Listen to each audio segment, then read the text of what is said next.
ꯃꯌꯥꯝꯕꯨ ꯊꯣꯏꯕꯤ ꯀꯩꯁꯥꯝꯅ ꯇꯔꯥꯝꯅ ꯑꯣꯛꯆꯕꯒ ꯂꯣꯏꯅꯅ ꯏꯀꯣꯛꯅꯣꯅ ꯈꯨꯔꯨꯝꯖꯔꯤ꯫ ꯉꯁꯤꯁꯨ ꯃꯍꯧꯁꯥꯒꯨꯝ ꯃꯌꯥꯝꯒꯤꯗꯃꯛꯇ ꯌꯥꯝꯅ ꯅꯨꯡꯉꯥꯏꯔꯕ ꯋꯥꯔꯤ ꯃꯆꯥ ꯑꯃ ꯄꯨꯗꯨꯅ ꯂꯥꯛꯆꯔꯤ꯫ ꯋꯥꯔꯤ ꯑꯁꯤ ꯆꯦꯅꯦꯜ ꯑꯁꯤꯗ ꯃꯌꯥꯝꯗ ꯈꯨꯗꯣꯜ ꯇꯝꯖꯈ꯭ꯔꯕ ꯔꯣꯁ ꯁꯃꯨꯔꯥꯏꯒꯤ ꯌꯦꯛꯅꯕꯤ ꯃꯍꯥꯛꯇꯣ ꯊꯃꯣꯏꯒꯤꯗꯤ ꯃꯄꯨ ꯑꯣꯏꯔꯝꯂꯦ ꯍꯥꯏꯕ ꯋꯥꯔꯤ ꯑꯗꯨꯒꯤ ꯃꯈꯥ ꯆꯠꯊꯖꯔꯛꯄ ꯑꯅꯤꯁꯨꯕ ꯇꯥꯡꯀꯛꯅꯤ꯫ ꯍꯧꯖꯤꯛ ꯃꯌꯥꯝꯒꯤ ꯃꯐꯝꯗ ꯋꯥꯔꯤ ꯑꯁꯤ ꯈꯨꯗꯣꯜ ꯇꯝꯖꯒꯦ, ꯃꯌꯥꯝ ꯄꯨꯟꯅ ꯇꯥꯃꯤꯟꯅꯔꯁꯤ꯫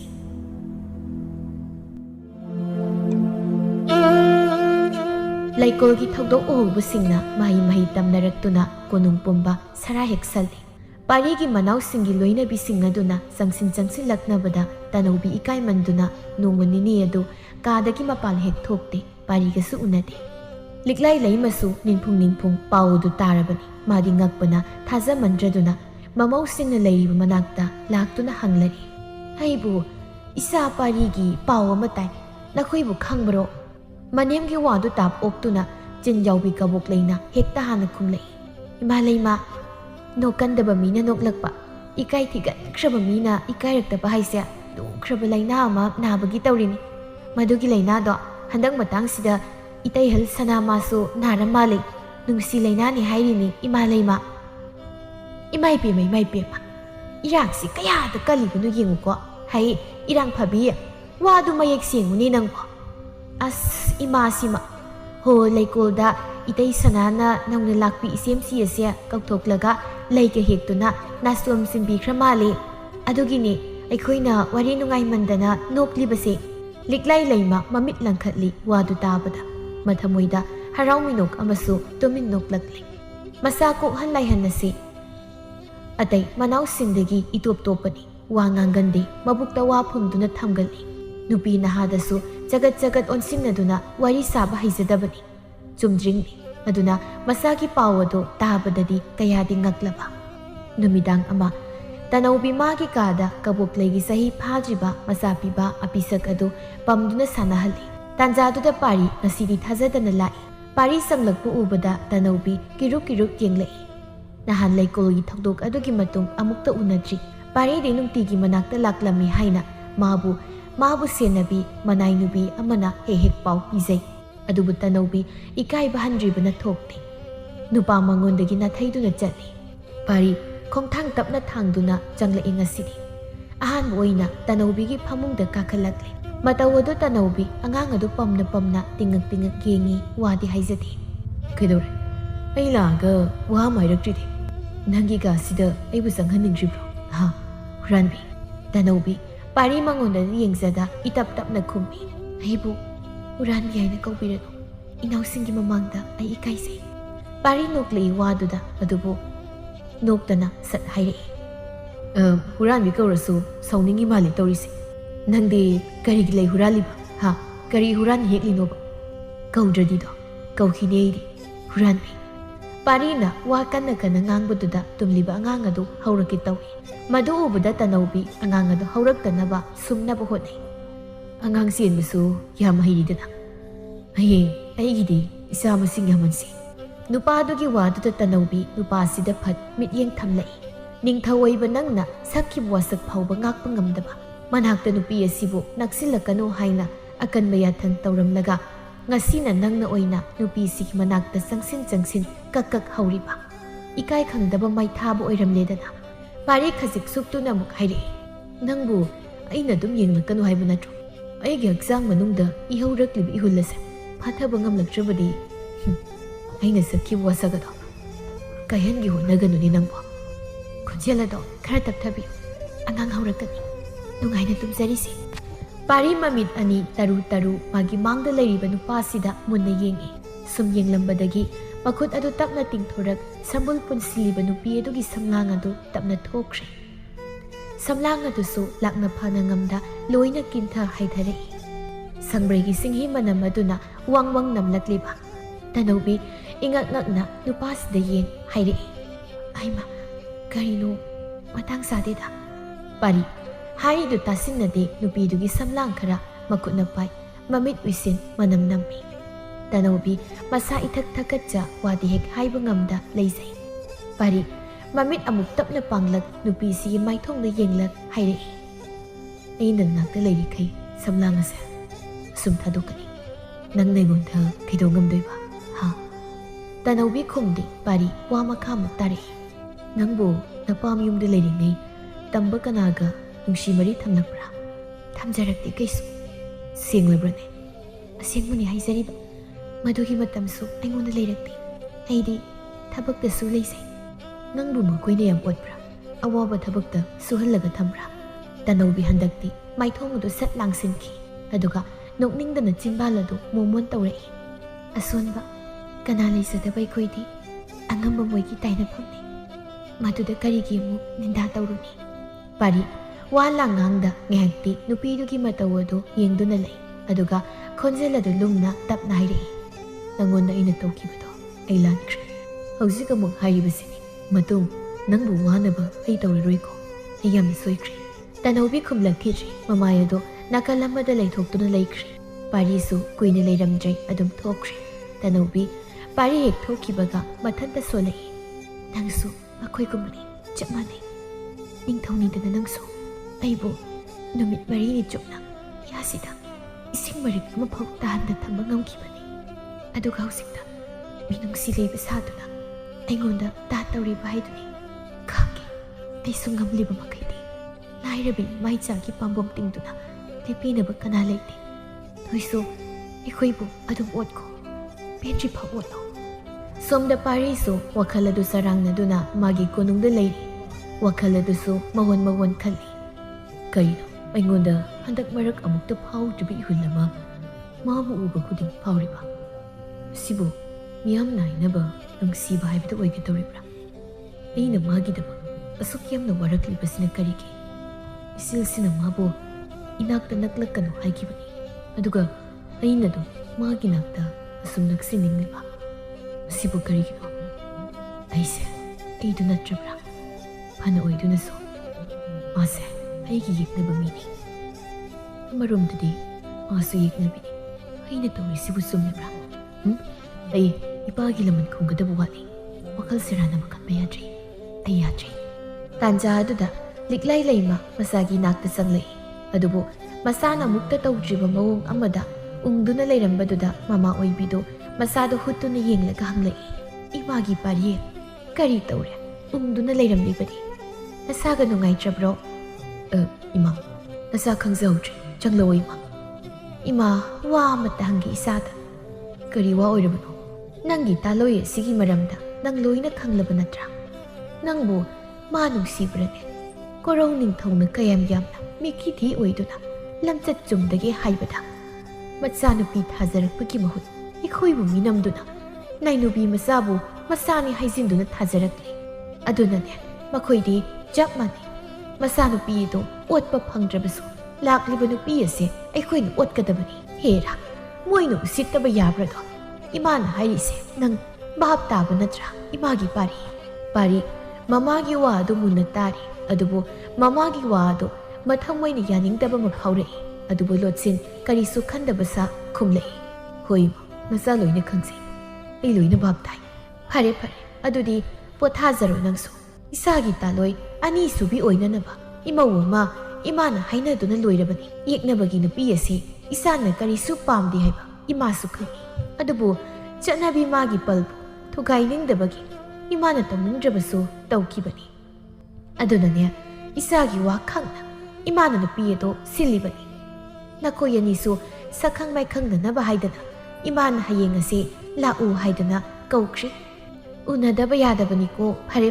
pothar imasu thoklage pari mamagi waduda hangatna khumba sungamda ik a tawduna adum lehori mana wadu hekta kakthatpa sungamda asum mathangi numit adu yaurakli haikibagi matung inna nupi adusu apokpiga loinana lakli pari atay gi natana mina magi sangayamna laklabaduda thoktrabadi phajararoi khanduna thoktuna wari sarakli pawadu tanobisu tari adu maduda magi hak talubada karisu kanaba phangloi khanbana tumin adum leisai kadagi hendoksadi mabu senabi manai nupi amana sanglaktuna haire sanai be mabu ꯏꯃꯥ ꯂꯩꯃꯅ ꯀꯧꯔꯤ ꯊꯨꯅ ꯂꯥꯛꯎ ꯇꯥꯛꯄꯤꯔꯛꯏ ꯑꯣ ꯑꯩ ꯂꯥꯛꯂꯒꯦ ꯑꯗꯣ ꯑꯩꯕꯨ ꯁꯅꯥ ꯏꯕꯦꯝꯃ ꯍꯥꯏꯅ ꯀꯧꯕꯤꯅꯨ ꯍꯥꯏꯅ ꯍꯥꯏꯔꯤꯃꯛꯇꯗ ꯅꯪ ꯑꯩ ꯆꯞ ꯃꯥꯟꯅꯩ ꯏꯇꯥ ꯑꯗꯨꯝ ꯀꯧꯕ ꯑꯩꯁꯨ ꯑꯗꯨꯝ ꯀꯧꯔꯤꯕꯗꯨꯅꯤ ꯇꯅꯧꯕꯤꯒꯤ ꯏꯁꯝ ꯁꯝꯊꯣꯛꯄ ꯃꯕꯨꯛꯆꯦꯜ ꯇꯞꯄꯗꯨ ꯎꯔꯒ ꯃꯅꯥꯏ ꯁꯦꯟꯅꯕꯤ ꯑꯗꯨ ꯀꯂꯛꯆꯩ ꯃꯥꯁꯨ ꯅꯣꯛꯃꯤ ꯅꯣꯛꯃꯤ ꯈꯨꯝꯂꯛꯏ ꯃꯗꯨ ꯑꯣꯏꯔꯕꯁꯨ ꯏꯇꯥꯗꯤ ꯍꯧꯖꯤꯛ ꯁꯅꯥ ꯏꯕꯦꯝꯃ ꯑꯣꯏꯔꯕꯅꯤ ꯅꯤꯡꯊꯧꯒꯤ ꯊꯥꯂꯣꯏ ꯑꯣꯏꯔꯕꯅꯤ ꯑꯩꯕꯨ ꯏꯃꯥ ꯂꯩꯃꯅ ꯍꯧꯅ ꯂꯣꯟꯆꯠ ꯈꯪꯗꯕꯤꯅꯤ ꯍꯥꯏꯅ ꯇꯥꯟꯊꯣꯛꯄꯤꯅꯤꯌꯦ ꯇꯅꯧꯕꯤ ꯈꯖꯤꯛ ꯅꯣꯛꯏ ꯋꯥꯗꯨꯗ ꯑꯗꯨꯒ ꯑꯃꯨꯛ ꯇꯞꯅ ꯍꯥꯏꯔꯛꯏ ꯅꯤꯡꯊꯧꯒꯤ ꯊꯥꯂꯣꯏ ꯑꯅꯤꯁꯨꯕꯤꯗꯨꯕꯨ ꯃꯁꯛ ꯐꯖꯕ꯭ꯔꯥ ꯏꯇꯥ ꯐꯖꯍꯧꯏ ꯋꯥꯡ ꯆꯥꯎꯔꯗꯅ ꯑꯗꯣ ꯑꯩꯈꯣꯏ ꯁꯅꯥ ꯏꯕꯦꯝꯃꯅꯗꯤ ꯍꯦꯟꯕ ꯃꯥꯜꯂꯤ ꯑꯁ ꯐꯥꯒꯤ ꯃꯇꯥꯡ ꯆꯥꯗꯦꯗ ꯍꯥꯏꯔꯒ ꯑꯅꯤꯗꯨ ꯅꯣꯛꯃꯤꯟꯅꯩ ꯑꯗꯨꯒ ꯇꯅꯧꯕꯤ ꯂꯤꯛꯂꯥꯏ ꯂꯩꯃꯒꯤ ꯃꯅꯥꯛꯇ ꯂꯥꯛꯂꯤ ꯃꯀꯣꯛ ꯅꯣꯟꯖ ꯀꯧꯖꯩ ꯏꯃꯥ ꯂꯩꯃ ꯅꯃꯧꯕꯨ ꯀꯧꯕꯤꯕ ꯀꯔꯤ ꯑꯊꯪ ꯇꯥꯛꯄꯤꯒꯗꯕ ꯂꯩꯃ ꯇꯅꯧꯕꯤꯗ ꯃꯨꯟꯅ ꯌꯦꯡꯗꯨꯅ ꯍꯥꯏꯔꯛꯏ ꯋꯥ ꯍꯥꯏꯒꯦ ꯃꯨꯟꯅ ꯇꯥꯎ ꯑꯩꯒꯤ ꯏꯆꯥ ꯅꯤꯡꯊꯧꯗ ꯅꯪꯅ ꯑꯌꯦꯠꯄ ꯄꯤꯕ ꯌꯥꯔꯣꯏ ꯏꯆꯥꯒꯤ ꯑꯄꯥꯝꯕ ꯇꯥꯂꯣꯏ ꯑꯃꯨꯛ ꯊꯤꯔꯛꯄꯗ ꯅꯪꯅ ꯊꯤꯡꯕ ꯌꯥꯗꯦ ꯏꯆꯥꯒꯤ ꯑꯄꯥꯝꯕ ꯑꯗꯨꯝ ꯇꯧꯍꯟꯒꯗꯕꯅꯤ ꯅꯪꯗꯤ ꯌꯦꯛꯅꯕ ꯃꯤꯅꯤ ꯃꯁꯤꯗ ꯅꯪꯅ ꯊꯤꯡꯕꯒꯤ ꯍꯛ ꯂꯩꯇꯦꯀꯣ ꯑꯩꯅ ꯍꯥꯏꯔꯤꯁꯦ ꯅꯪ ꯈꯪꯂꯦꯗꯅ ꯇꯅꯧꯕꯤ ꯏꯇꯞ ꯇꯞꯆ ꯃꯃꯥꯏ ꯅꯣꯟꯊ ꯈꯨꯝꯂꯛꯏ ꯅꯃꯧ ꯂꯣꯏꯅ ꯈꯪꯖꯩ ꯑꯩ ꯑꯌꯦꯠꯄ ꯀꯩꯁꯨ ꯄꯤꯖꯔꯣꯏ ꯏꯃꯥꯒꯤ ꯃꯌꯣꯛꯇ ꯅꯃꯧꯅ ꯊꯕꯛ ꯑꯃꯠꯇ ꯇꯧꯖꯔꯣꯏ ꯅꯃꯧꯕꯨ ꯊꯥꯖꯕꯤꯌꯨ ꯂꯤꯛꯂꯥꯏ ꯂꯩꯃ ꯃꯆꯤꯟꯗ ꯑꯗꯨꯝꯅ ꯍꯥꯏꯔꯕꯁꯨ ꯃꯊꯃꯣꯏꯗꯗꯤ ꯑꯁꯨꯝꯅ ꯁꯣꯟꯖꯩ ꯀꯌꯥꯗꯛꯇꯨ ꯁꯣꯜꯂꯤꯕ ꯅꯨꯄꯤ ꯃꯆꯥꯅꯣ ꯅꯪꯕꯣ ꯐꯠꯇ꯭ꯔꯕ ꯃꯈꯣꯏꯒꯤ ꯊꯧꯏꯟꯁꯤꯗ ꯅꯔꯥ ꯂꯩꯖꯗ꯭ꯔꯕꯤ ꯅꯪꯁꯨ ꯄꯨꯁꯤꯟꯕꯤꯗꯨꯅ ꯌꯥꯎꯍꯜꯂꯤꯗꯣ ꯑꯗꯨꯕꯨ ꯑꯩꯒꯤ ꯊꯧꯗꯥꯡꯗꯤ ꯀꯥꯏꯕ ꯌꯥꯗꯕꯅ ꯅꯪꯕꯨ ꯑꯩꯈꯣꯏꯅ ꯑꯃꯨꯛ ꯋꯥꯍꯟꯕꯗ ꯇꯥꯔꯦ ꯂꯩꯃ ꯀꯔꯤꯁꯨ ꯈꯟꯗꯁ ꯑꯃꯨꯛ ꯍꯥꯏꯔꯛꯏ ꯌꯥꯔꯦ ꯑꯗꯨꯒ ꯌꯦꯡꯉꯣꯏ ꯍꯧꯖꯤꯛꯃꯛ ꯁꯒꯣꯜ ꯁꯪꯗ ꯆꯠꯇꯨꯅ ꯏꯆꯥ ꯄꯥꯔꯤꯒꯤ ꯌꯥꯡꯕꯤ ꯁꯒꯣꯜ ꯑꯗꯣ ꯏꯁꯤꯡ ꯄꯤꯊꯛꯂꯨ ꯅꯪ ꯅꯊꯟꯇ ꯇꯧꯒꯗꯕꯅꯤꯀꯣ ꯒꯨꯍꯥ ꯑꯆꯧꯕꯗꯒꯤ ꯏꯁꯤꯡꯗꯨ ꯁꯣꯛꯀꯗꯕꯅꯤ ꯍꯣꯏ ꯏꯃꯥ ꯇꯅꯧꯕꯤ ꯃꯄꯥꯜ ꯊꯣꯛꯇ ꯂꯩꯕꯗꯨ ꯌꯥꯔꯣꯏꯗꯧꯔꯤ ꯃꯅꯦꯝꯒꯤ ꯌꯥꯊꯪ ꯑꯗꯨ ꯇꯧꯗꯕ ꯌꯥꯔꯣꯏ ꯁꯒꯣꯜ ꯁꯪ ꯑꯗꯨ ꯂꯩꯀꯣꯜꯒꯤ ꯅꯥꯀꯜꯗ ꯂꯩꯕꯅꯤ ꯑꯗꯨꯒ ꯍꯧꯖꯤꯛ ꯂꯩꯀꯣꯜꯗꯅ ꯄꯥꯔꯤꯒ ꯅꯨꯄꯤ ꯑꯗꯨꯒ ꯐꯝꯗꯨꯅ ꯋꯥꯔꯤ ꯁꯥꯟꯅꯔꯤ ꯇꯅꯧꯕꯤ ꯇꯜꯂꯕꯁꯨ ꯃꯀꯣꯛ ꯃꯃꯥꯏ ꯃꯃꯤꯠ ꯄꯨꯝꯕ ꯎꯗꯅꯕ ꯏꯜꯂꯤꯕ ꯐꯤꯗꯨꯗ ꯈꯨꯝꯖꯤꯟ ꯄ꯭ꯔꯞ ꯄ꯭ꯔꯞ ꯄꯥꯔꯤ ꯎꯗ꯭ꯔꯤꯉꯩ ꯁꯒꯣꯜ ꯁꯪꯗ ꯆꯪꯈ꯭ꯔꯦ ꯁꯣꯝꯗꯅ ꯄꯥꯔꯤ ꯋꯥ ꯀꯌꯥ ꯉꯥꯡꯗꯦ ꯂꯩꯁꯥꯕꯤꯗꯨꯗꯤ ꯄꯥꯔꯤꯒꯤ ꯑꯗꯨ ꯅꯨꯄꯥ ꯃꯥꯅ ꯆꯤꯡꯂꯦꯝꯕ ꯃꯑꯣꯡ ꯃꯇꯧ ꯑꯗꯨꯗ ꯄꯨꯡꯉꯥꯎ ꯉꯥꯎꯗꯨꯅ ꯅꯣꯛꯃꯤ ꯅꯣꯛꯃꯤ ꯐꯝꯂꯤ ꯏꯅꯤꯡꯊꯧ ꯋꯥ ꯑꯃꯇ ꯍꯥꯏꯌꯨ ꯑꯩꯒꯤ ꯏꯆꯦꯝ ꯑꯣꯏꯒꯗꯧꯔꯤꯕꯤꯗꯨꯕꯨ ꯑꯩꯉꯣꯟꯗꯒꯤ ꯃꯁꯛ ꯃꯇꯧ ꯍꯦꯟꯕꯔꯅꯦ ꯑꯩꯕꯨ ꯍꯌꯦꯡ ꯏꯅꯤꯡꯊꯧꯅ ꯃꯤꯔꯥꯏꯕꯤꯅꯨꯀꯣ ꯄꯥꯔꯤ ꯋꯥꯗꯨꯗ ꯄꯤꯁꯨꯝ ꯈꯔ ꯁꯨꯛꯏ ꯑꯣꯟꯊꯣꯛꯅ ꯂꯦꯝꯈꯤꯗ꯭ꯔꯤꯗ ꯈꯟꯖꯩ ꯅꯨꯄꯤ ꯑꯗꯨ ꯃꯥꯅ ꯄꯥꯝꯕꯗꯨ ꯑꯣꯏꯗ꯭ꯔꯤ ꯑꯗꯨꯅ ꯃꯥꯅ ꯈꯟꯕꯗꯨ ꯑꯗꯨꯝ ꯍꯥꯏꯔꯛꯂꯤ ꯂꯨꯍꯣꯡꯕꯁꯦ ꯑꯩꯗꯤ ꯁꯦꯡꯅ ꯄꯥꯝꯗꯦ ꯏꯃꯥꯅꯗꯨ ꯍꯥꯏꯔꯨꯕꯒꯤ ꯑꯩꯅ ꯅꯪꯕꯨ ꯎꯅꯕꯅꯤ ꯅꯨꯄꯤ ꯅꯍꯥꯗ ꯋꯥ ꯄꯉꯥꯡ ꯉꯥꯡꯕ ꯑꯩ ꯍꯩꯅꯗꯦ ꯅꯪꯅ ꯅꯈꯣꯏꯒꯤ ꯑꯄꯣꯛꯄ ꯄꯣꯛꯄꯤꯗ ꯅꯤꯡꯊꯤꯅ ꯍꯥꯏꯌꯨ ꯅꯨꯄꯤ ꯃꯆꯥ ꯁꯤ ꯍꯥꯏꯗꯅ ꯅꯪ ꯑꯩꯉꯣꯟꯗ ꯁꯥꯎꯒꯅꯨ ꯑꯩꯅ ꯍꯥꯏꯔꯤꯁꯦ ꯑꯩꯒꯤ ꯄꯨꯛꯅꯤꯡꯒꯤ ꯋꯥꯅꯤ ꯅꯨꯄꯥꯗꯨꯒꯤ ꯍꯥꯏꯗꯣꯔꯛꯂꯤꯕ ꯋꯥꯗꯨ ꯇꯥꯕꯗ ꯅꯨꯄꯤꯗꯨ ꯅꯣꯛꯂꯝꯃꯒ ꯁ꯭ꯋꯥꯏ ꯃꯥꯡꯈ꯭ꯔꯦ ꯏꯁꯨ ꯏꯀꯥꯏꯒꯨꯝ ꯈꯣꯏꯁꯥꯎꯅꯈ꯭ꯔꯦ ꯇꯥꯟꯖꯥꯗꯨꯗ ꯇꯅꯧꯕꯤꯗꯨ ꯒꯨꯍꯥ ꯑꯆꯧꯕꯗꯒꯤ ꯏꯁꯤꯡ ꯁꯣꯛꯂꯨꯔꯒ ꯏꯁꯤꯡ ꯄꯤꯛ ꯊꯟꯅ ꯌꯥꯎꯕ ꯄꯨꯟ ꯑꯆꯧꯕꯗꯨ ꯃꯈ꯭ꯋꯥꯡꯗ ꯌꯦꯞ ꯄꯥꯔꯤ ꯎꯗꯅꯕ ꯆꯦꯟꯆꯠ ꯆꯠꯅꯕ ꯍꯣꯠꯅꯕꯗ ꯃꯈꯣꯡ ꯑꯗꯨ ꯅꯨꯡ ꯑꯃꯗ ꯄꯟ ꯈꯨꯗꯤ ꯊꯤꯗꯨꯅ ꯇꯨꯁꯤꯟꯈ꯭ꯔꯦ ꯏꯁꯤꯡ ꯄꯨꯟ ꯑꯗꯨꯁꯨ ꯃꯥꯒꯤ ꯈꯣꯡꯗ ꯇꯥꯁꯤꯟ ꯄꯨꯡꯀꯥꯏ ꯀꯥꯏꯔꯦ ꯃꯈꯣꯜ ꯑꯗꯨꯗ ꯄꯥꯔꯤ ꯐꯨꯛ ꯍꯧꯒꯠ ꯌꯦꯡꯂꯛꯏ ꯑꯗꯨꯕꯨ ꯇꯧꯔꯝꯂꯤꯕ ꯐꯤꯕꯝ ꯑꯗꯨ ꯎꯕꯗ ꯅꯨꯄꯤ ꯑꯗꯨ ꯍꯨꯟꯗꯣꯛꯂꯝꯂꯒ ꯄꯥꯈꯠꯅ ꯇꯅꯧꯕꯤꯒꯤ ꯅꯥꯛꯇ ꯆꯦꯟꯁꯤꯜꯂꯛꯏ ꯇꯅꯧꯕꯤ ꯄꯥꯔꯤꯅ ꯆꯦꯟꯁꯤꯜꯂꯛꯄ ꯎꯕꯗ ꯑꯅꯥꯕ ꯆꯩꯅꯥ ꯑꯗꯨ ꯀꯥꯎꯊꯣꯛ ꯄ꯭ꯔꯞ ꯄ꯭ꯔꯞ ꯍꯧꯒꯠꯇꯨꯅ ꯆꯦꯟꯈꯤꯅꯕ ꯍꯣꯠꯅꯩ ꯑꯗꯨꯕꯨ ꯃꯈꯣꯡ ꯑꯗꯨ ꯊꯥꯡꯕ ꯉꯝꯗ ꯑꯃꯨꯛ ꯇꯨꯁꯤꯜꯂꯤ ꯄꯥꯔꯤ ꯅꯨꯄꯤ ꯑꯗꯨꯕꯨ ꯐꯥꯗꯨꯅ ꯅꯨꯄꯤꯗꯨꯒꯤ ꯈꯣꯡꯗ ꯁꯣꯛꯂꯤꯕꯗꯨ ꯌꯦꯡꯂꯛꯏ ꯅꯪꯕꯨ ꯁꯤꯗ ꯀꯩꯗꯧꯔꯝꯃꯤꯅꯣ ꯀꯅꯥꯅ ꯅꯪꯉꯣꯟꯗ ꯁꯒꯣꯜ ꯁꯪꯗ ꯆꯪꯉꯨ ꯍꯥꯏꯔꯤꯕ ꯅꯊꯧ ꯂꯩꯇꯕ꯭ꯔꯥ ꯅꯪꯕꯣ ꯅꯥꯒ ꯅꯥꯕꯅꯤ ꯄꯥꯔꯤꯅ ꯑꯃꯨꯛ ꯉꯥꯡꯁꯤꯜꯂꯛꯄꯗꯨꯗ ꯇꯅꯧꯕꯤꯗꯨ ꯃꯄꯤ ꯏꯔꯥꯠ ꯆꯦꯟꯅ ꯃꯃꯥꯏ ꯅꯣꯟꯊ ꯂꯩꯖꯩ ꯑꯗꯨꯒ ꯃꯥꯁꯨ ꯈꯨꯝꯂꯛꯏ ꯂꯥꯏꯅꯤꯡꯊꯧꯗꯤ ꯁꯤꯗ ꯀꯩꯗꯧꯕꯒꯤ ꯂꯥꯛꯂꯤꯕꯅꯣ ꯁꯣꯛꯂꯁꯨ ꯅꯥꯔꯁꯨ ꯏꯗꯣꯝ ꯅꯥꯖꯕꯅꯤ ꯃꯤꯅ ꯀꯔꯤꯅꯣꯃ ꯈꯟꯈ꯭ꯔꯅꯤ ꯆꯠꯄꯤꯔꯣ ꯑꯗꯨꯒ ꯁꯤꯗꯤ ꯑꯔꯥꯏꯕꯅꯤ ꯄꯥꯔꯤ ꯍꯥꯏꯔꯤꯗꯨ ꯇꯥꯗꯦ ꯃꯥꯒꯤ ꯊꯣꯛꯄ ꯍꯥꯏꯔꯛꯏ ꯅꯈꯣꯡ ꯑꯁꯦ ꯌꯥꯝꯅ ꯁꯣꯛꯂꯦꯅꯦ ꯅꯪꯕꯨ ꯍꯤꯗꯥꯛ ꯇꯧꯗꯕ ꯌꯥꯔꯔꯣꯏ ꯆꯠꯄ ꯉꯝꯒꯗ꯭ꯔꯣ ꯑꯝꯇ ꯍꯧꯒꯠꯁꯤꯁꯦ ꯌꯥꯅꯤ ꯍꯥꯏꯔꯤꯃꯛꯇꯗ ꯆꯠꯄꯤꯔꯣ ꯀꯩꯗꯧꯒꯦ ꯑꯩ ꯆꯠꯂꯣꯏꯅꯦ ꯋꯥ ꯌꯥꯝꯅ ꯉꯥꯡꯈ꯭ꯔꯦ ꯅꯪꯁꯦ ꯇꯅꯧꯕꯤ ꯑꯣꯏꯔꯔꯣꯏ ꯈꯪꯂꯗꯨꯅ ꯃꯥ ꯑꯣꯏꯅ ꯆꯠꯈꯤꯅꯕ ꯐꯨꯛ ꯍꯦꯛꯇ ꯍꯧꯒꯠꯂꯤ ꯑꯗꯨꯕꯨ ꯃꯈꯣꯡ ꯑꯗꯨ ꯅꯦꯠꯊꯕꯗ ꯅꯥꯃꯟꯗꯨꯅ ꯑꯃꯨꯛ ꯇꯨꯒꯦ ꯇꯧꯏ Handakti parina phat ngakpi. Ihe ngangnabu wakrida nangsa. Nakhongna zatpa oiraroi ai khangli. Hairaga nupiduna kari amata tawba nangjringai nupidu phaina phat pamkhatkre. Tanawbi gyan men tada masado lengduna. Aima amta thamusi. Karino khandoiba mina uraga amta thuna thambi. Tumi leyuna sidu. Ai sawrakani hai. Hairaga nupidu thangduna dumak pukre. Somda tawriba mataw adu ubada ngasida laksariba nupidudi makhoido thidkre. Mabu hundoklamlaga adum tawbadi kanana sawningloy. Yam thuna mama hoibu gauthop yumda halasi haiduna isaw sawna dum chatkre. Thawdok adu leklai laimasu mayak sengna uhoribani. Mana masa parigi magul khangningduna tawge yauna tawkhibani. Lairiba manaisingda haiba yai adubu tanawbibu thadoknaba mana sinkhibani. Adubu khudingmak urabada leklai laimagi wakhalda simadi khankre. Masasi yeknabi aste lupsinkre. Pak hekta homba yaroi haiba khangkre. Numidang tanawbi makhong adu nabana loire. Makhong adu thang chatpa ngamdre. Phamungdagi hendre. Atayna seba ga tawhande pari masana sokliba nupi magi seba tawri. Nangbu sagol sangaduda kaidawna sangluribano haibani. Singaduna nangoda kanana thangoya thangpiriba. Hauzikti nakhong asisu sokli. Kari kanaiha huranbi. Tanawbi parina sum manakta laibado hainadraduna itap tapna hairei. Thokpiroba yarani ai kaisu tawdre. Inaksida sum laibirano. Waduda pari makhong yantha phamlambado tawge mak yauna oina phamung aduda kakhalakle.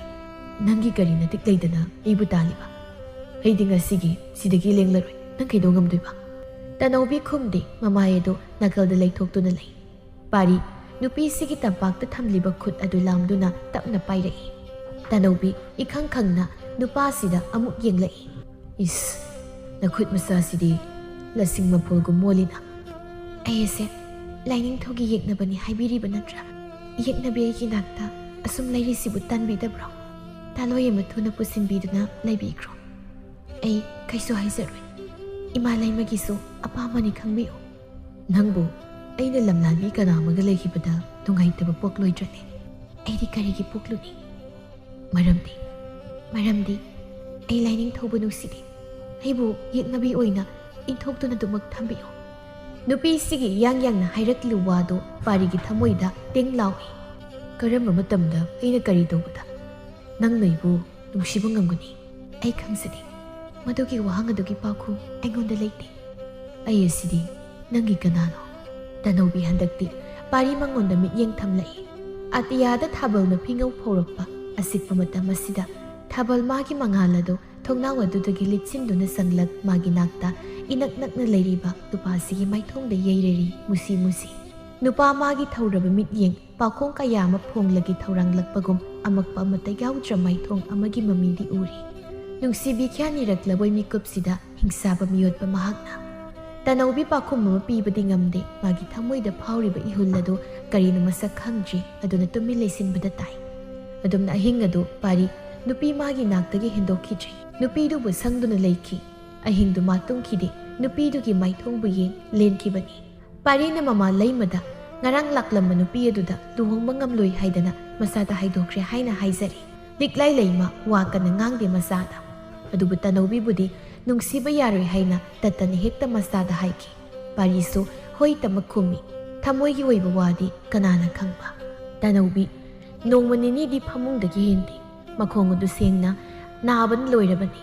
Tanjaduda anabagi manil adunara lehausu muk yausilakle. Numit adu parisu magi mathaw ama laktuna manay masenga punas na thoki. Liklay laimasu mamu atay singa lagi thoram ama yawba satki. Tanawbi ka aduda mathanta hiptuna leiri. Laihaw adu yawrakpana masadusu thak nikli.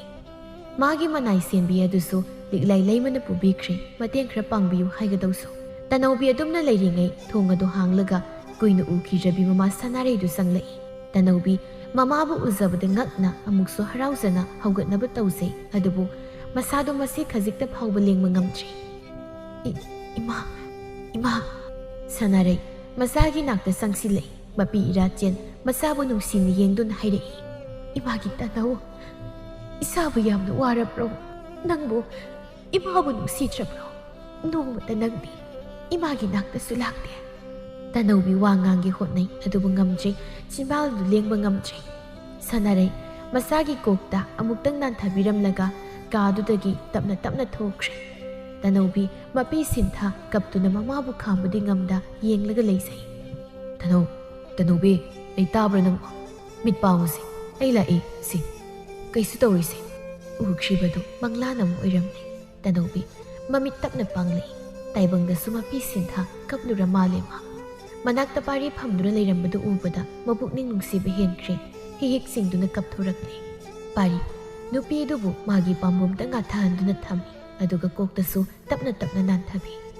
Kapnanusi ai la asini kaisu tawrise aine nang hundoklamduna matung chatlaruise kapnanusi. Tanawbi sordu sangna amuktang holaga mamit tapna usinduna masa phathare. Ima do mangdala ima do ukidaba yam koi ima yam unike. Pari nupi do ki sinthariba pirangdo tapna taithokpi aduga haire. Nangna nasa kalaganda chatlaga loiredana aiga puna satlaga ima do unarusi nangana phagose. Ai koksi yam ngawi behte tumgiba tumtho namitu isilo ngek tumusi ai konbigi aigi thasida nungaina tumzaro hairaga parisu nupi sigi nakalda hiptharaktuna nupi dubu mathada konsinduna thamlaga tumba subirakli. Tanawbi su nupa dogi matha nungda leirabada lumbu sabu manil lama phawraktuna tapna tapna uithakre. Matamdo kayam thenglabanu khangde kaado imamam lammi numit takra mal phamung manakta thangmai ma khakti thalammi. Tanawbi haujikta mikap thorei mamit adu hek panglakpaga pari bu hana ure tupa magi mathadani mana leiramliba pari di mamit wisin sor pikna hon tumli. Tanawbi haujikta gyan tare ngasi di karigino khangdi nupa dugi maithong aduda yamuna yenglei ningsinglai adungai mana angang oiringai matamda mana sum narakpada mama nattana magi seba tawbinabu kana laikhide aduga ngasina mamagi mahutsin nupa sina ahing phawwa tumda mabu sangbi seba tawbiriba. Tanawbi nupa sida yengna makut adu tapna thangalaktuna nupa sigi maida tapna nanduna pairei. Nangase asum tawbra amukna aibu uli amukna aibu yamna kanjabagi mahongda nangsibu sengna aigi ipuroibaniko nang ubada ai kikibani nangsi hingsabani haina kalunedi adubu hausikti ai nangbu kidri masi karigino. Mana adum wakalamada tawringai pari di mikap thorakli. Tanawbi nupa aduna mamit pangduna mabu yenglaga leirambadu ubada masa ithak takhat makut adu phat laukthok masa handoknabu hotnai. Adu pari na prapra phaduna singsili hanagum mathada thammi huran mamuk phareduna kari wakal khaliba ingoda yenglaga huran binangbo. Tanawbi ikai khibasina mamaida lotkre adubu kumbadi kumlei yengzadi kaisu kaida yenglibanu bab yamna phakre. Iya masingasi thirine hausikta nakhut aduna aigi maida paiduna yenglamlibadudi ai loina khangiko yengdi hari maktada parin loi aduga nupidugi khadangda pai mamai non khathalli tu namit adisina hausikta yenglamidudi yengdi gainasu chenabu nariba masi yengoko. Tanawbi khonjela du siri aibu naba sambada ahing tumnaktaba masing yamlamnani asidi ningthina pothabiro aibu sangbirano laining thawamuk narabadi ima laimana aibu senabada tawrini haida saibini adu sengna supari adu ahing tumdabagi mamit manakado ikut-kutlabani adubuma wai kauba haigide nupi sigi wa taraga nokmi hairei ima laimase nangisu namanini kaidau kiribano nangna aina narasu nangna muk seba tawnidana ai nanakta satloi ko ngasiso adum legisida ai satningdeni asum nanakta leibasini hena tunghairi aidi. Tanawbi khumjadi nupa magi mathada dum lei pari ningsa sorama tapna hondoklaga wa makha tai. Nang boye napam yum imagi nakta satpa ngamgadra. Tanawbi mamit manak khangsingi waduda ta khumjai ngamgani ai pharasini pari tapna noklai imado yam nungsi khra boiredako ꯏꯃꯥ ꯃꯉꯣꯟꯗ ꯅꯨꯡꯁꯤꯕꯗꯨꯒꯨꯝ ꯑꯩꯁꯨ ꯑꯃꯨꯛꯇ ꯅꯨꯡꯁꯤꯕꯤꯔꯕꯗꯤ ꯐꯗꯧꯕ ꯇꯧꯔꯤꯁꯤ꯫ ꯇꯅꯧꯕꯤꯁꯨ ꯍꯟꯗꯛꯇꯤ ꯑꯅꯤꯁꯨꯕ ꯑꯣꯏꯅ ꯃꯃꯣꯟ ꯃꯤꯅꯣꯛ ꯑꯃ ꯂꯣꯟꯅ ꯅꯣꯛꯂꯛꯏ꯫ ꯇꯥꯡꯅ ꯅꯣꯛꯆꯕ ꯃꯤꯅꯣꯛ ꯑꯗꯨ ꯅꯨꯄꯥ ꯃꯥꯅꯗꯤ ꯎꯈꯤꯗ꯭ꯔꯦꯗꯣ꯫ ꯄꯥꯔꯤꯅ ꯃꯃꯥꯒꯤ ꯅꯥꯛꯇ ꯄꯨꯕꯤꯅꯤ ꯍꯥꯏꯕꯗꯨꯗ ꯇꯅꯧꯕꯤꯗꯣ ꯍꯔꯥꯎꯃꯟꯗꯨꯅ ꯃꯁꯥ ꯀꯟꯀꯟ ꯍꯦꯛ ꯀꯟꯈ꯭ꯔꯦ꯫ ꯄꯥꯔꯤꯅ ꯃꯃꯥ ꯂꯩꯃꯒꯤꯁꯨ ꯑꯌꯥꯕ ꯍꯥꯟꯅ ꯂꯧꯏ꯫ ꯂꯤꯛꯂꯥꯏ ꯂꯩꯃ ꯑꯊꯦꯡꯕ ꯄꯤꯔꯛꯇꯦ, ꯆꯠꯅꯤꯡꯕ ꯆꯠꯂꯨ ꯁꯤꯇꯃꯛꯅꯤ ꯍꯥꯏꯔꯛꯄ꯫ ꯊꯪꯅꯕ ꯑꯌꯨꯛꯇꯨ ꯇꯅꯧꯕꯤ ꯐꯃꯨꯡꯗꯒꯤ ꯍꯧꯒꯠꯂꯤ꯫ ꯃꯈꯣꯡ ꯑꯁꯣꯛꯄꯗꯨꯗꯤ ꯅꯤꯡꯊꯤꯅ ꯐꯕ ꯑꯣꯏꯗ꯭ꯔꯤꯕꯅ ꯆꯠꯄꯗ ꯃꯈꯣꯡꯗꯨ ꯁꯦꯠꯂꯤ ꯁꯦꯠꯂꯤ ꯆꯠꯂꯤ꯫ ꯑꯌꯨꯛ ꯑꯗꯨꯗ ꯇꯅꯧꯕꯤ ꯏꯁꯤꯡ ꯑꯁꯥꯕꯅ ꯏꯔꯨꯁꯦꯡꯅ ꯂꯨꯖꯊꯣꯛꯏ꯫ ꯃꯁꯥꯗꯣ ꯈꯪꯌꯥꯡ ꯌꯥꯡꯕꯒꯨꯝ ꯇꯧꯈ꯭ꯔꯦ꯫ ꯁꯛꯌꯦꯡ ꯃꯤꯡꯁꯦꯜ ꯃꯃꯥꯡꯗ ꯂꯦꯞꯇꯨꯅ ꯉꯁꯤꯗꯤ ꯃꯀꯦꯁꯨ ꯈꯖꯤꯛ ꯁꯦꯝꯖꯩ꯫ ꯅꯥꯔꯨꯕꯒ ꯀꯩꯒ ꯅꯤꯡꯊꯤꯅ ꯆꯥꯗꯕꯒꯤ ꯃꯌꯥꯡ ꯈꯔꯗꯤ ꯀꯪꯁꯤꯜꯂꯤ꯫ ꯇꯅꯧꯕꯤ ꯌꯨꯝ ꯄꯥꯜꯂꯕꯁꯨ ꯃꯁꯥꯗꯤ ꯂꯩꯁꯥꯕꯤ ꯑꯣꯏꯔꯤꯗꯣ, ꯑꯗꯨꯅ ꯁꯥꯏꯅꯣꯟ ꯑꯗꯨ ꯍꯧꯖꯤꯛꯁꯨ ꯑꯗꯨꯃꯛ ꯍꯥꯏꯒꯠꯇ꯭ꯔꯤ꯫ ꯇꯅꯧꯕꯤ ꯃꯁꯝ ꯑꯗꯨ ꯁꯦꯝꯂꯦ꯫ ꯄꯥꯔꯤꯁꯨ ꯆꯪꯂꯛꯏ꯫ ꯐꯃꯨꯡ ꯃꯁꯤꯗꯨꯗ ꯐꯝ ꯅꯨꯄꯤꯗꯨꯅ ꯇꯧꯔꯤꯕꯗꯨ ꯈꯣꯏꯗꯥꯅ ꯁꯨꯝ ꯌꯦꯡꯂꯤ꯫ ꯇꯅꯧꯕꯤꯁꯨ ꯂꯣꯏꯔꯗꯨꯅ ꯃꯃꯩ ꯈꯖꯤꯛ ꯂꯩꯁꯤꯜꯂꯛ ꯅꯨꯄꯥꯁꯤꯗ ꯌꯦꯡ ꯍꯥꯏꯔꯛꯏ, ꯑꯩꯗꯤ ꯂꯣꯏꯔꯦ, ꯆꯠꯄꯕ ꯌꯥꯔꯗ꯭ꯔꯥ? ꯆꯠꯂꯁꯤ, ꯑꯗꯨ ꯉꯥꯏꯈꯣ, ꯁꯤꯗ ꯂꯥꯎꯁꯦ ꯍꯥꯏꯔꯒ ꯅꯨꯄꯤꯗꯨꯒꯤ ꯈꯨꯠꯇꯨ ꯄꯥꯏ ꯆꯤꯡꯊꯗꯨꯅ ꯃꯥꯒꯤ ナꯛꯇ ꯐꯝꯍꯜꯂꯤ꯫ ꯑꯗꯨꯒ ꯃꯥꯅ ꯇꯨꯡꯗ ꯂꯨꯠꯁꯤꯟ ꯄꯨꯔꯛꯄ ꯐꯤꯌꯣꯝ ꯃꯆꯥꯗꯨ ꯄꯨꯊꯣꯔꯛꯏ꯫ ꯇꯅꯧꯕꯤ ꯀꯔꯤꯅꯣ ꯈꯟ ꯃꯨꯟꯅ ꯌꯦꯡꯂꯛꯏ꯫ ꯄꯥꯔꯤꯅ ꯌꯣꯝꯁꯤꯜꯂꯤꯕ ꯐꯤꯗꯨ ꯍꯥꯏꯗꯣꯔꯛꯏ꯫ ꯍꯩꯃꯥ, ꯁꯅꯥꯒꯤ ꯈꯨꯖꯤ ꯖꯨꯔꯥꯅꯤꯗꯅ꯫ ꯄꯥꯔꯤ ꯈꯨꯖꯤ ꯅꯥꯝꯃ ꯂꯧꯈꯠ ꯇꯅꯧꯕꯤꯒꯤ ꯈꯨꯠ ꯑꯗꯨꯗ ꯐꯠ ꯁꯤꯖꯤꯜꯂꯛꯏ꯫ ꯇꯅꯧꯕꯤ ꯏꯉꯛ ꯉꯛꯅ ꯌꯥꯝ ꯊꯥꯖꯗꯅ ꯄꯥꯔꯤ ꯃꯉꯣꯟꯗ ꯌꯦꯡꯂꯛꯏ꯫ ꯃꯥꯅ ꯀꯣꯅꯨꯡ ꯑꯁꯤꯗ ꯂꯥꯛꯄꯗ ꯃꯥꯒꯤ ꯑꯎꯟꯅꯤ ꯍꯥꯏꯅ ꯁꯅꯥ ꯂꯤꯛꯐꯥꯡ ꯀꯔꯤ ꯀꯔꯥ ꯑꯃꯠꯇ ꯌꯥꯎꯔꯛꯇꯦ꯫ ꯃꯄꯥꯝ ꯌꯨꯝꯅꯁꯨ ꯍꯥꯞꯄꯤꯔꯛꯇꯦ, ꯌꯥꯝ ꯊꯨꯅ ꯍꯣꯡꯈꯤ ꯂꯨꯍꯣꯡꯕꯗꯨꯁꯨ, ꯑꯗꯨꯅ ꯃꯁꯥ ꯈꯛꯇꯃꯛ ꯂꯥꯛꯈꯤꯕꯅꯤ꯫ ꯐꯤꯕꯝ ꯑꯃꯒꯤ ꯂꯨꯍꯣꯡꯕ ꯑꯣꯏꯈꯤꯕꯅꯤ꯫ ꯂꯤꯛꯂꯥꯏ ꯂꯩꯃꯅꯁꯨ ꯃꯗꯨꯒꯤ ꯃꯇꯥꯡꯗ ꯋꯥ ꯑꯝꯇ ꯍꯥꯏꯈꯤꯗꯕꯅꯤ꯫ ꯄꯥꯔꯤ ꯈꯨꯖꯤꯗꯨ ꯁꯤꯖꯤꯟꯕ ꯂꯣꯏꯔꯒ ꯅꯨꯄꯤꯗꯨꯒꯤ ꯈꯨꯠ ꯑꯗꯨ ꯊꯥꯡꯒꯠꯇꯨꯅ ꯅꯣꯛꯃꯤ ꯅꯣꯛꯃꯤ ꯍꯥꯏꯔꯛꯏ, ꯏꯆꯦ ꯌꯦꯡꯉꯨꯅꯦ, ꯈꯨꯖꯤ ꯑꯁꯤ ꯅꯪꯒꯤ ꯅꯈꯨꯠ ꯑꯁꯤꯗ ꯁꯤꯕꯁꯤꯗꯤ ꯄꯨꯡꯅꯧ ꯍꯦꯛ ꯅꯧꯔꯦꯗ꯫ ꯌꯥꯝ ꯄꯛꯆꯩꯅꯦ ꯁꯤꯗꯤ, ꯅꯈꯨꯠ ꯅꯁꯥ ꯏꯍꯥꯡ ꯍꯥꯡꯂꯒ ꯂꯩꯕꯗꯣ ꯌꯦꯡꯕ ꯅꯨꯡꯉꯥꯏꯇꯦ꯫ ꯃꯁꯤꯃꯗꯤ ꯑꯩꯅ ꯈꯨꯗꯣꯜ ꯑꯣꯏꯅ ꯄꯤꯔꯕꯅꯤ ꯅꯪꯒꯤ, ꯌꯥꯝꯅꯁꯨ ꯄꯛꯆꯔꯦ ꯅꯉꯣꯟꯗ꯫ ꯍꯣꯔꯦꯟ ꯏꯃꯥꯅ ꯏꯆꯥꯅꯨꯄꯤ ꯑꯁꯦ ꯏꯀꯣꯛ ꯀꯣꯛꯅ ꯊꯝꯃꯤ ꯍꯥꯏꯗꯅ ꯑꯩꯉꯣꯟꯗ ꯉꯥꯡꯂꯕꯗꯤ ꯀꯝꯗꯧꯅꯤ? ꯑꯩ ꯏꯀꯥꯏꯖꯩꯅꯦ꯫ ꯇꯅꯧꯕꯤ ꯀꯞꯂꯛꯀꯗꯧꯔꯤ꯫ ꯅꯨꯄꯥꯁꯤꯅ ꯃꯉꯣꯟꯗ ꯇꯧꯔꯤꯕ ꯃꯇꯧꯁꯤ ꯎꯕꯗ ꯄꯥꯔꯤ ꯅꯨꯄꯤꯁꯤꯗ ꯑꯃꯨꯛ ꯌꯦꯡꯂꯛꯏ꯫ ꯑꯗꯨꯕꯨ ꯅꯨꯄꯤꯁꯤꯅ ꯃꯃꯤꯠꯇ ꯏꯔꯥꯊꯥꯛ ꯃꯥꯕꯨ ꯌꯦꯡꯂꯝꯕ ꯎꯕꯗ ꯉꯛꯅ ꯍꯥꯏꯔꯛꯏ, ꯀꯩꯗꯧꯔꯦ ꯀꯞꯀꯦ ꯇꯧꯔꯝꯂꯤꯕꯁꯤꯅ? ꯅꯄꯥꯝꯆ ꯇꯧꯔꯦꯅ ꯅꯄꯨꯛꯅꯤꯡ ꯅꯨꯡꯁꯤꯔꯤꯕ꯭ꯔꯣ ꯍꯥ? ꯇꯅꯧꯕꯤ ꯄꯦꯔꯤ ꯄꯦꯔꯤ ꯑꯩꯉꯣꯟꯗ ꯁꯨꯃꯥꯏꯅ ꯇꯧꯕꯤꯔꯤ ꯀꯩꯒꯤꯅꯣ? ꯃꯃꯜ ꯌꯥꯝꯂꯕ ꯈꯨꯗꯣꯜ ꯑꯁꯦ ꯑꯩꯅ ꯂꯧꯕ ꯉꯝꯕꯒꯤ ꯏꯇꯤꯛ ꯑꯣꯏꯗꯦ꯫ ꯑꯩ ꯄꯥꯝꯖꯗꯦ ꯑꯁꯤꯒꯨꯝꯕ ꯈꯨꯗꯣꯜ꯫ ꯍꯧꯖꯤꯛꯁꯨ ꯑꯩꯉꯣꯟꯗ ꯋꯥꯔꯧꯔꯤꯕ꯭ꯔꯣ ꯅꯪꯕꯣ? ꯑꯩꯁꯦ ꯅꯪꯅ ꯍꯣꯡꯍꯜꯂꯕꯅꯤ ꯇꯅꯧꯕꯤ꯫ ꯑꯩꯕꯨ ꯑꯁꯨꯝ ꯇꯧꯔꯝꯕ꯭ꯔꯣ? ꯅꯨꯄꯤ ꯀꯅꯥꯝꯇꯗ ꯑꯩ ꯑꯁꯨꯝꯅ ꯑꯃꯨꯛꯇ ꯇꯧꯈꯤꯗ꯭ꯔꯤ꯫ ꯅꯪꯅ ꯑꯍꯥꯟꯕꯅꯤ, ꯑꯔꯣꯏꯕꯁꯨ ꯑꯣꯏꯔꯒꯦ ꯍꯥꯏꯅ ꯑꯩꯗꯤ ꯈꯟꯈ꯭ꯔꯦ꯫ ꯅꯪ ꯅꯠꯇꯕ ꯑꯩ ꯀꯅꯥ ꯑꯃꯗꯁꯨ ꯑꯁꯨꯝ ꯇꯧꯕ ꯄꯥꯝꯗ꯭ꯔꯤ꯫ ꯑꯩꯕꯨ ꯊꯥꯖꯧ ꯇꯅꯧꯕꯤ꯫ ꯐꯔꯦ, ꯆꯠꯅꯕ ꯇꯧꯔꯁꯤ, ꯊꯦꯡꯈꯤꯅꯤ꯫ ꯑꯗꯣ ꯍꯣꯔꯦꯟ ꯑꯩꯕꯨ ꯀꯣꯔꯧ ꯅꯤꯡꯊꯧꯅ ꯑꯔꯣꯠꯄ ꯍꯥꯏꯗꯣꯛꯏ ꯍꯥꯏꯗꯨꯅ ꯑꯩꯕꯨ ꯐꯨꯔꯕꯗꯤ ꯀꯝꯗꯧꯅꯤ?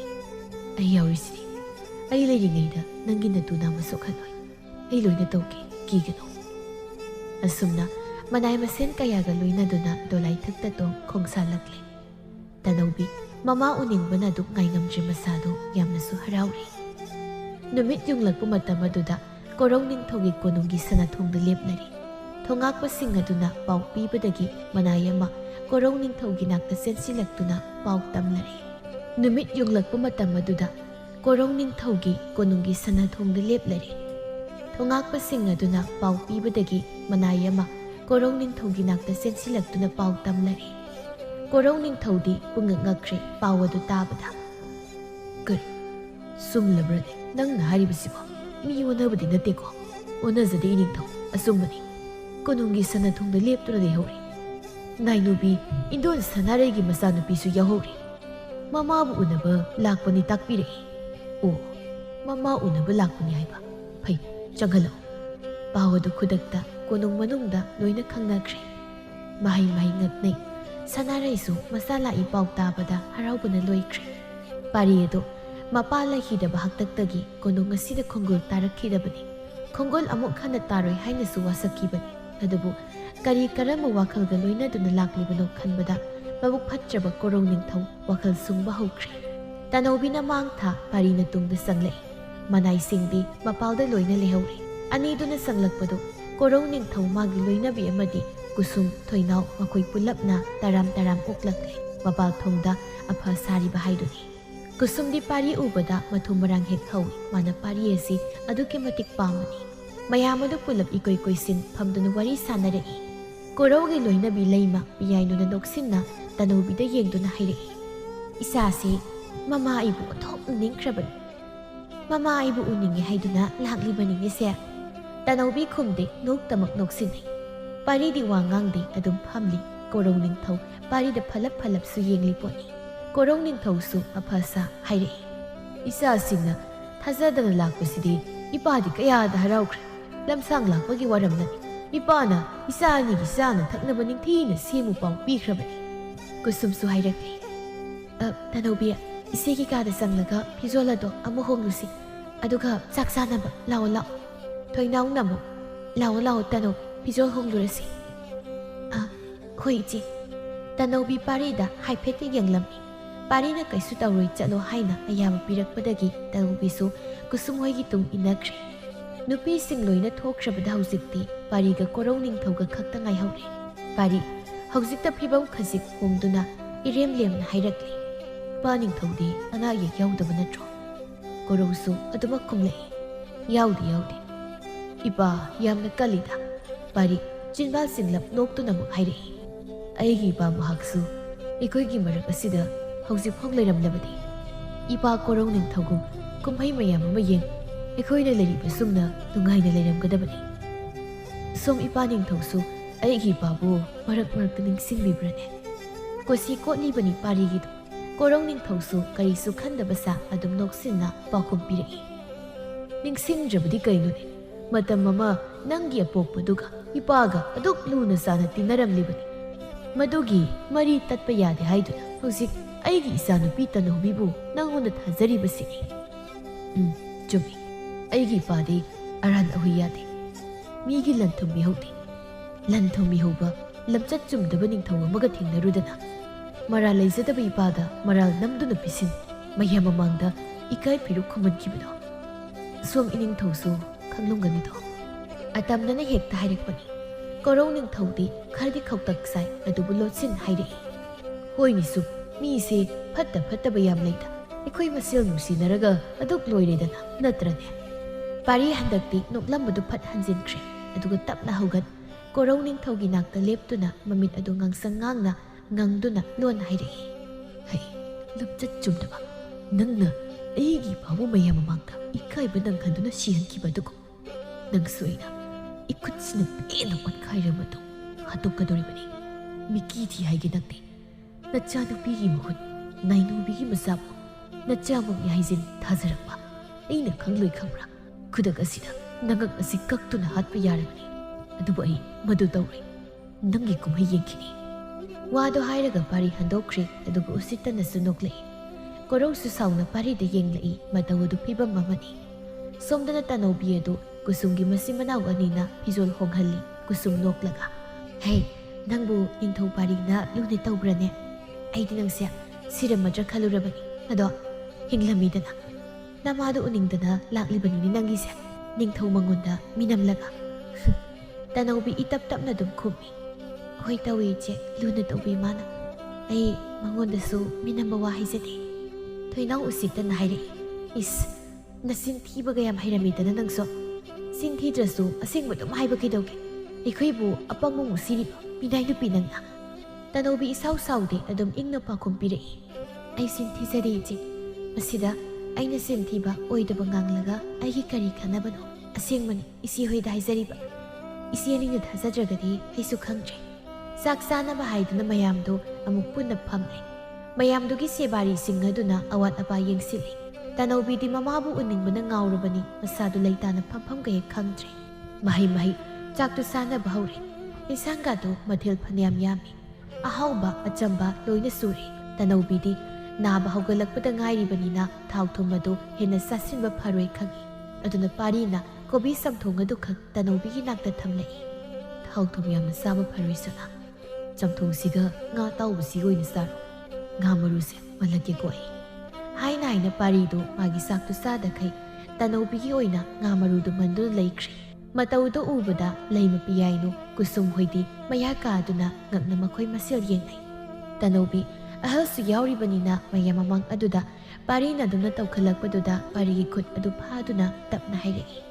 ꯌꯥꯔꯦ ꯑꯩ ꯑꯗꯨꯝ ꯇꯧꯒꯦꯕ, ꯆꯥꯛꯇꯨ ꯑꯗꯨꯝ ꯆꯥꯕꯤꯔꯣ, ꯃꯤꯃꯥꯡꯁꯤꯗ ꯀꯩꯅꯣ ꯇꯧꯗꯨꯕꯣ, ꯏꯀꯥꯏꯈꯤꯗ꯭ꯔꯦ ꯂꯥꯏꯃ꯫ ꯄꯥꯔꯤ ꯁꯨꯛꯂꯒ ꯌꯦꯡꯂꯛꯏ ꯑꯗꯨꯒ ꯍꯥꯏꯔꯛꯏ, ꯇꯨꯃꯤꯟꯅ ꯑꯗꯨꯝ ꯆꯥꯎ, ꯋꯥ ꯌꯥꯝ ꯉꯥꯡꯈ꯭ꯔꯦꯗ꯫ ꯄꯤꯌꯥꯏꯅꯣ ꯑꯅꯤꯗꯨꯗ ꯌꯦꯡꯂꯒ ꯍꯪꯂꯛꯏ, ꯍꯩꯃ ꯏꯆꯥꯕꯨ ꯃꯁꯥ ꯉꯝꯗꯦ ꯍꯥꯏꯔꯤꯔꯣ, ꯀꯔꯤ ꯑꯣꯏꯅꯅꯣꯅꯦ ꯆꯥꯛꯁꯨ ꯑꯃꯠꯇ ꯆꯥꯗ꯭ꯔꯦ ꯇꯧꯔꯤꯁꯦ꯫ ꯇꯅꯧꯕꯤꯅ ꯈꯨꯝꯒꯦ ꯇꯧꯕꯒ ꯄꯥꯔꯤꯅ ꯇꯥꯄꯣꯛꯂꯒ ꯈꯨꯝꯈ꯭ꯔꯦ, ꯅꯍꯥꯟꯗꯒꯤ ꯃꯆꯥꯁꯦ ꯂꯥꯏꯍꯧ ꯇꯧꯗꯅ ꯑꯩꯅ ꯑꯍꯤꯡ ꯇꯨꯝꯗꯒꯩ ꯁꯦꯕꯥ ꯇꯧꯔꯤꯅꯤ, ꯉꯁꯤꯗ ꯈꯔ ꯐꯔꯛꯄꯗ ꯉꯥꯏꯔꯤ, ꯑꯗꯨꯗ ꯊꯥꯎ ꯌꯥꯎꯕꯁꯤ ꯄꯤꯖꯅꯤꯡꯗ ꯇꯧꯕꯅꯤ ꯑꯩꯅ꯫ ꯏꯆꯦ ꯑꯆꯝꯕꯗꯨ ꯈꯛ ꯆꯥꯔꯣ, ꯑꯗꯨꯗꯤ ꯑꯣꯟꯊꯣꯛꯅ ꯅꯨꯡꯉꯥꯏꯇ꯭ꯔꯤꯗ ꯇꯧꯔꯤꯁꯤꯗꯤ꯫ ꯀꯨꯁꯨꯝ ꯃꯃꯤꯠꯇꯨ ꯄꯩꯅ ꯇꯅꯧꯕꯤꯗ ꯌꯦꯡꯉꯤ, ꯃꯁꯥꯗꯣ ꯈꯝꯕꯟꯕꯅ ꯀꯩꯅꯣꯝ ꯇꯧꯔꯕꯅꯤ꯫ ꯑꯗꯨꯝꯅ ꯃꯥꯒꯤ ꯃꯥꯡꯗ ꯄꯥꯔꯤꯅ ꯌꯥꯝ ꯈꯟꯖꯅ ꯇꯧꯕꯤꯕꯗꯨ ꯎꯕꯗ ꯄꯥꯔꯤꯗꯤ ꯆꯥꯛꯇꯨ ꯃꯔꯨ ꯑꯃꯐꯥꯎ ꯆꯥꯗꯦ꯫ ꯄꯤꯌꯥꯏꯅ ꯍꯣꯏꯅ ꯆꯥꯅꯕ ꯀꯌꯥ ꯍꯥꯏ, ꯑꯗꯨꯕꯨ ꯃꯥꯅ ꯉꯝꯗꯨꯅ ꯈꯨꯠꯅ ꯐꯥꯎ ꯊꯦꯟꯗ꯭ꯔꯤ꯫ ꯆꯥꯗꯅ ꯆꯥꯔꯣꯏ ꯍꯥꯏꯗꯨꯅ ꯁꯤꯟꯈ꯭ꯔꯕꯅꯤ꯫ ꯀꯣꯔꯧ ꯅꯤꯡꯊꯧꯗꯤ ꯋꯥꯂꯥꯡ ꯏꯉꯥꯡ ꯉꯥꯡꯗꯦ, ꯉꯥꯡꯗꯕ ꯌꯥꯗꯕ ꯃꯇꯥꯡ ꯊꯛꯀꯛ ꯉꯥꯡꯏ꯫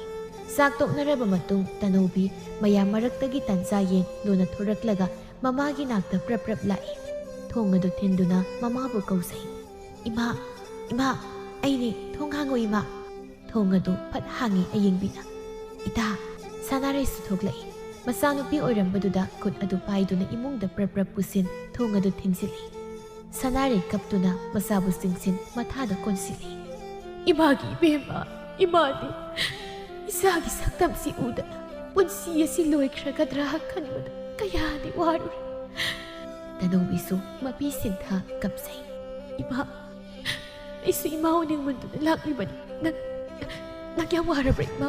ꯑꯩ ꯂꯩꯇꯕꯗ ꯏꯃꯥꯕꯨ ꯃꯣꯏꯅ ꯑꯋꯥꯕ ꯊꯕꯛꯇ ꯁꯨꯍꯟꯕ꯭ꯔꯥ ꯏꯃꯥ? ꯋꯥꯗꯦ ꯏꯃꯥ, ꯋꯥꯗꯦ, ꯏꯆꯥꯒꯤꯗꯃꯛ ꯏꯃꯥ ꯍꯤꯡꯈꯤꯅꯤ, ꯏꯃꯥ ꯋꯥꯔꯁꯨ ꯅꯪꯒꯤꯗꯃꯛ ꯍꯤꯡꯈꯤꯅꯤꯌꯦ ꯏꯃꯥꯒꯤ ꯏꯕꯦꯝꯃ꯫ ꯑꯗꯨꯝꯅ ꯃꯃꯥ ꯃꯆꯥꯗꯣ ꯉꯥꯏꯍꯥꯛꯇꯤ ꯀꯞꯃꯤꯟꯅ ꯄꯨꯛꯃꯤꯟ ꯄꯥꯎꯃꯤꯟꯅꯖꯩ꯫ ꯑꯌꯤꯡꯕꯤꯁꯨ ꯑꯗꯨ ꯀꯞꯆꯩ꯫ ꯁꯅꯥꯔꯩ ꯃꯆꯥꯒꯤ ꯀꯣꯛꯇ ꯅꯥꯟꯊꯕꯤ ꯍꯥꯏꯔꯛꯏ, ꯅꯪꯕꯨ ꯃꯣꯏꯅ ꯑꯣꯠꯄ꯭ꯔꯣ? ꯊꯤꯅ ꯇꯧꯕ꯭ꯔꯣ? ꯐꯨꯕ꯭ꯔꯣ ꯃꯣꯏꯅ? ꯇꯧꯗꯦ ꯏꯃꯥ, ꯑꯩꯕꯨ ꯃꯥꯅ ꯂꯨꯅ ꯇꯧꯕꯤ, ꯃꯥ ꯌꯥꯝ ꯐꯩ꯫ ꯑꯌꯤꯡꯕꯤꯅ, ꯏꯇꯥ ꯅꯪ ꯑꯩꯈꯣꯏꯗ ꯑꯣꯏꯗꯕ ꯉꯥꯡꯒꯅꯨ, ꯅꯪꯕꯨ ꯃꯣꯏꯅ ꯁꯣꯏꯗꯅ ꯑꯣꯠꯂꯝꯒꯅꯤ꯫ ꯇꯅꯧꯕꯤ ꯁꯤꯟꯊꯥꯔꯤꯕ ꯄꯤꯗꯨ ꯇꯩꯊꯣꯛ ꯅꯣꯛꯐꯦꯠ ꯇꯧꯅ ꯈꯨꯝꯃꯤ, ꯑꯩꯅ ꯍꯥꯏꯔꯤꯁꯦ ꯑꯁꯦꯡꯕꯅꯤ ꯏꯇꯥ, ꯑꯩꯕꯨ ꯊꯥꯖꯧ, ꯑꯩꯕꯨ ꯅꯈꯣꯏꯗ ꯅꯣꯡꯃꯇ ꯆꯤꯟꯊꯤꯕ ꯌꯥꯎꯈ꯭ꯔꯕ꯭ꯔꯣ? ꯇꯥꯟꯖꯥꯗꯨꯗ ꯊꯣꯡ ꯑꯗꯨ ꯊꯤꯜꯂꯛꯂꯦ꯫ ꯑꯍꯨꯝꯗꯨ ꯁ꯭ꯋꯥꯏ ꯂꯥꯎꯅ ꯐꯠ ꯌꯦꯡꯅꯩ꯫ ꯀꯅꯥ ꯑꯣꯏꯔꯕꯖꯥꯠꯅꯣ? ꯃꯈꯣꯏꯅ ꯈꯪꯈ꯭ꯔꯕꯗꯤ ꯀꯝꯗꯧꯅꯤ ꯇꯧꯔꯤꯁꯤꯗꯤ? ꯑꯗꯨꯕꯨ ꯊꯣꯡ ꯑꯗꯨ ꯍꯟꯖꯤꯟ ꯑꯁꯨꯝ ꯊꯤꯜꯂꯛꯄꯗꯨꯗ ꯇꯅꯧꯕꯤ ꯄ꯭ꯔꯞ ꯂꯥꯛꯂꯒ ꯑꯀꯤꯕ ꯃꯌꯥꯎꯗ ꯊꯦꯡꯅꯔꯒꯦ ꯍꯥꯏꯕꯒꯤ ꯃꯑꯣꯡꯗ ꯊꯣꯡ ꯑꯗꯨ ꯐꯠ ꯍꯥꯡꯉꯤ꯫ ꯑꯗꯨꯕꯨ ꯊꯥꯖꯗ ꯄꯥꯔꯤ ꯊꯣꯡꯖꯤꯜ ꯑꯗꯨꯗ ꯂꯦꯞꯂꯝꯃꯤ꯫ ꯄꯥꯔꯤ ꯎꯕꯗ ꯁꯅꯥꯔꯩ ꯑꯃꯗꯤ ꯑꯌꯤꯡꯕꯤꯗꯤ ꯄꯥꯈꯠꯄꯅ ꯂꯣꯏꯈ꯭ꯔꯦ꯫